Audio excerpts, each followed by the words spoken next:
চাহৰ খেতি হয় হয় চাহৰ খেতি অসমৰ উন্নতি চাহৰ খেতি হয় চাহৰ খেতি অকল চাহৰ খেতি নহয় খনিজ তেলৰ লগত আছে অসমৰ উন্নতি খনিজ তেল চাহৰ খেতি হয় হয় চাহৰ খেতি এই বিদেশ চাহবিলাকৰ দিনৰ পৰা লাখ লাখ বিদেশীয়ে ললেহি ভেটি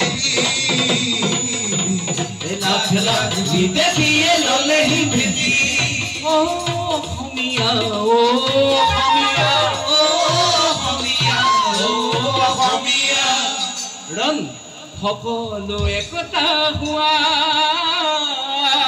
সকলো একতা হোৱা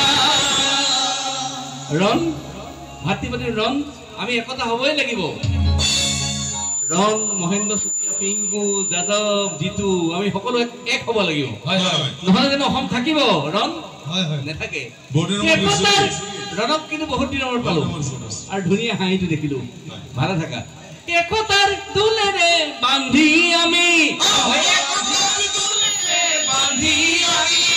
সোণৰ অসম গঢ়ি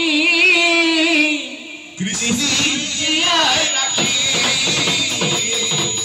বিহুতি জীয়াই ৰাখি সোণৰ অসম গঢ়ি সোণৰ অসম গঢ়ি সোণৰ অসম গঢ়ি সোণৰ অসম গঢ়ি যুদ্ধ জুই নজ্বলাবা সীমান্ত নবজাবা শান্তিৰ পতাকাত ও বন্ধু চেতনা আনিবা মানৱৰ শুনি ও বন্ধু মানৱৰ শুনি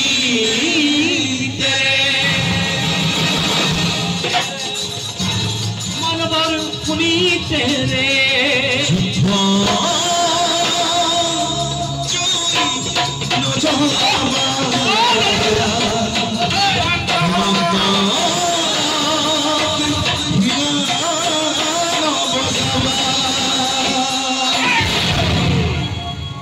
গতিকে আমি যুদ্ধৰে জুই নজ্বলাওঁ সীমান্তত ঠেঙা নবজাওঁ কিন্তু আমি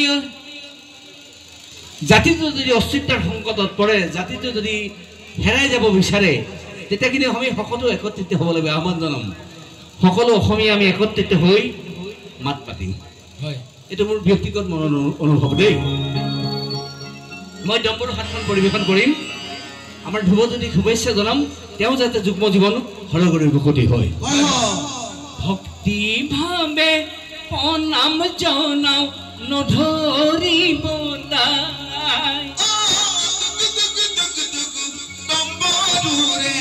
জন্ম কথা গাবৰ মনে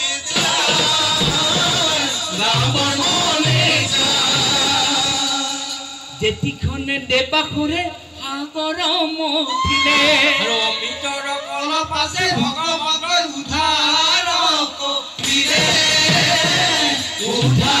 কৰিলে আমাৰ ধুনীয়া উদাসকলৰ ডম্বৰ ঘাটৰ কাহিনীটো উল্লেখ আছে যেতিয়া দেৱতা আৰু অসুৰ মিলি ক্ষীৰসাগৰ মন্থন কৰিছিলে ক্ষীৰসাগৰ মন্থনৰ শেষত বাসুকী নাগক ৰচী হিচাপে লৈ মণ্ডল পৰ্বতৰ মাজত লৈ যেতিয়া দেৱতা অসুৰে ক্ষীৰসাগৰ মন্থন কৰিলে মন্থনৰ শেষত ধনন্তৰী অমিতৰ কলভাগ হাতত লৈ সাগৰৰ ওপৰলৈ উঠি আহিলে আৰু সেই সময়তে অসুৰে কলহটো থাপ মাৰি নি অসুৰক পান কৰাবলৈ বিচাৰোঁতেই ভগৱান কৃষ্ণই কিন্তু মোহিনী ৰূপ ধৰিলে ভগৱান বিষ্ণুৱে মোহিনী ৰূপ ধৰি পেলাই এই অসুৰৰ পৰা কলহটো হস্তগত কৰালে আৰু অসুৰেও কোনোবা দেৱতাৰ ভেকচন ধৰি অমিত পান কৰোঁতে সেই ৰাহুকেতুৰ উৎপত্তি হ'ল আৰু যেতিয়া অমিতৰ কলভাগ খালী হ'ল খালী কলভাগ কিন্তু আমাৰ ঢুলীয়াৰ ভাষাত দেই তথ্যগত নাই দেৱাদিদেৱ মহাদেৱে ভাবিলে যে ইয়াৰ পৰা এটা বাদ্য সৃষ্টি কৰা হওক এটা দেৱাদিদেৱে ডিঙিটো ওপৰত লৈ হাতত লৈ মনে মনে ভাবিছে ক'ত পাম চাল আৰু ক'ত পাম মই জৰি মনে মনে সদা শিৱা চিন্তিলে গহৰি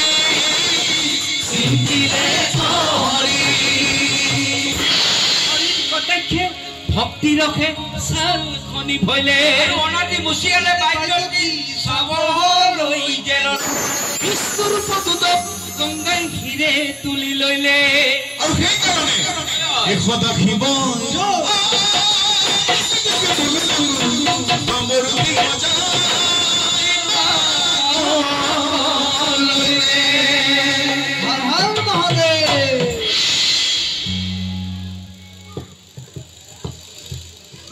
মহাদেৱ তেওঁ যাতে যুগ্ম জীৱন সৰগৰীৰ বসতি হয় এই ডম্বৰু হাতৰ প্ৰথম বালক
আচলতে পাৰ্বতী সুধিছে তুমি কি খাই পগলা হলা হয় তোমাক দেখোন সকলে কয় জগতৰ ঈশ্বৰ বুলি হয় হয় তুমি এতিয়া আকৌ ঢলং কলং কৰি ঘৰ হোৱা থাকে কি খাই পগলা হলা এদিন আমাৰ সেই দেৱাদেৱ মহাদেৱক পাৰ্বতীয়ে সুধিছিলে হয় হয় আজি মই পাৰ্বতী হৈ প্ৰশ্নটো সুধিম ভোলানাথ হৈ ভাতৃ প্ৰতিম কিংকৈ উত্তৰ দিব ৰণ বহুত দিনৰ মূৰত তোমাক পালোঁ আৰু ধুনীয়া হৈ আছে একেই ৰণ হৈ আছে হে ভোলানাথ কি খাই পগলা হলা শুনা পাৰ্বতী ভাত খাই পগলা হলো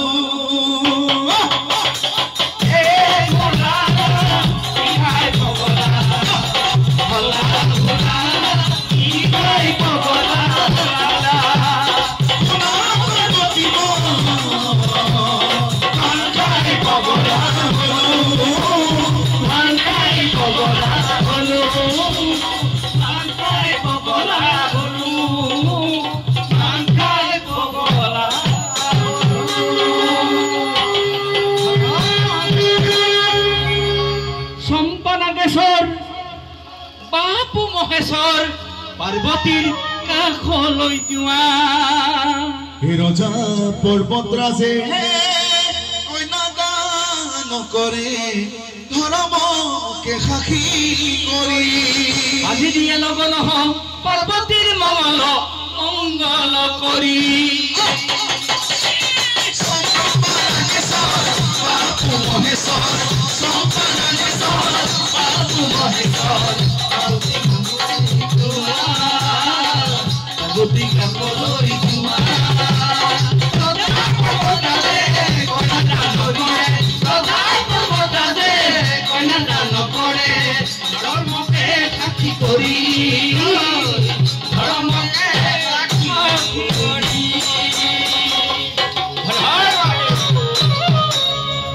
দুদুদুম বাজে তম্বৰু এ বাজে তম্বৰু নাচে দেখিব কল্পতৰু বাজে তম্বৰু বাজে তম্বৰু বাজে দেখিব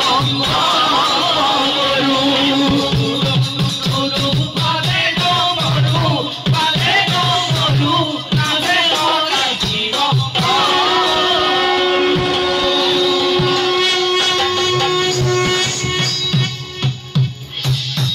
ডম্বৰু হাতেৰে আমাৰ বিবাহৰ বৰ ধ্ৰুৱজ্যোতি শুভেচ্ছা জনাইছো তেওঁ যুগ্ম জীৱন যাতে সৰগৰি বসতি হয় এই কামনা কৰিলোঁ। আমাৰ ঢোলৰ মালিতেতো উল্লেখ আছে যে আদি সত্য যুগে বাদ্য ভৈলা উৎপন কৈলাসৰ মহাদেৱে ঢোলৰ জনম। মহাদেৱে ঢোলটোৰ এক অংশ বুলি আমাৰ ৰজাসকলে বিশ্বাস কৰে। আকৌ উল্লেখ আছে নজনাই যাক বোলে কাঠ গৰু ছালৰ ভাৰ জ্ঞানীজনে তাক বোলে মালা ৰত্নহাৰ।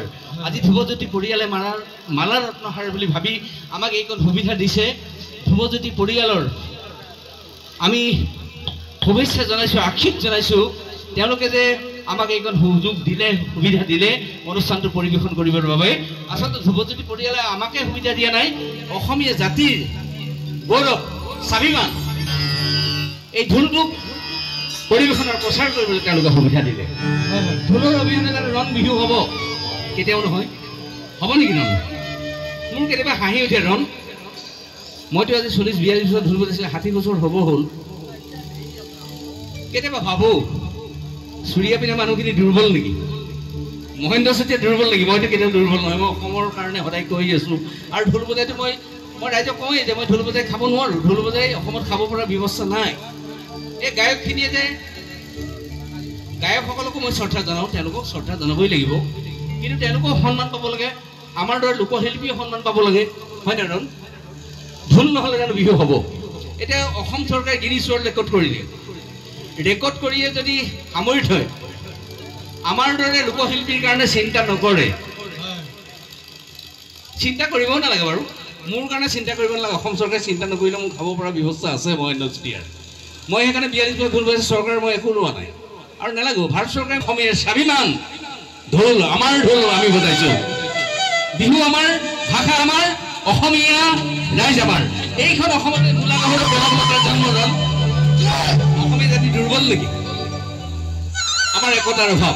যেতিয়া সকলো অসমীয়া একত্ৰিত হ'ম, তেতিয়া চাগে হিমন্ত বিশ্ব নহয়, নৰেন্দ্ৰ মোদীয়েও আমাৰ কথা শুনিব যে মামুলি নহয়, ৰণ মামুলি নহয়, একত্ৰিত হৈ এনেই মাত মাতিছে। বাপৰে বাপ, আমাৰ দুৰ্বলতা সুধি লৈছে, আমাৰ একতাৰ অভাৱ। হয়নে? ধন্যবাদ। মই চুতীয়া, ৰণ কোচ নে কলিতা মই একো নাজানো। এতিয়া মই চুতীয়াৰ কথা কৈছোঁ, ৰণে কোচৰ কথা কৈছে, কলিতাৰ কথা কৈছে, পিংকে কোনোবা বামুণৰ কথা কৈছে, যাদৱে বামুণৰ কথা কৈছে। আমিতো সকলো অসমীয়া এক। মই গোসাই দেই, এওঁ গোসাই, মই একো নাজানো।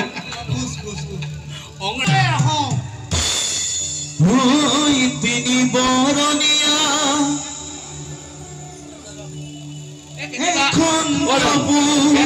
আবেগ হৈ যাওঁ। এই 42 বছৰ ঢোল বজাইছোঁ অসমৰ।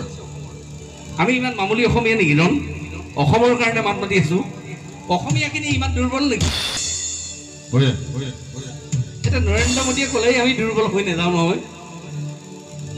হিমন্ত কাল আমি দুৰ্বল হৈ যাম নেকি? কেতিয়াও নহওঁ।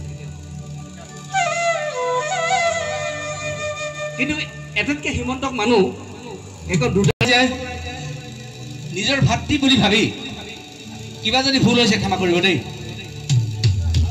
ভুল হৈছে নেকি বাৰু?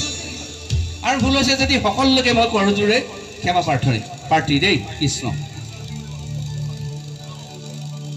কেতিয়াবা খং উঠে, মুখ্যমন্ত্ৰী কৈ গ'লে হাৰিলোঁ, মই এবাৰ কৈছোঁ তুমি দীঘলীয়াভাৱে বিধায়ক উঠা, মই শিকাই দিম তোমাক। ঠিক আছে, জনপ্ৰিয় গীত এটা গাইছোঁ।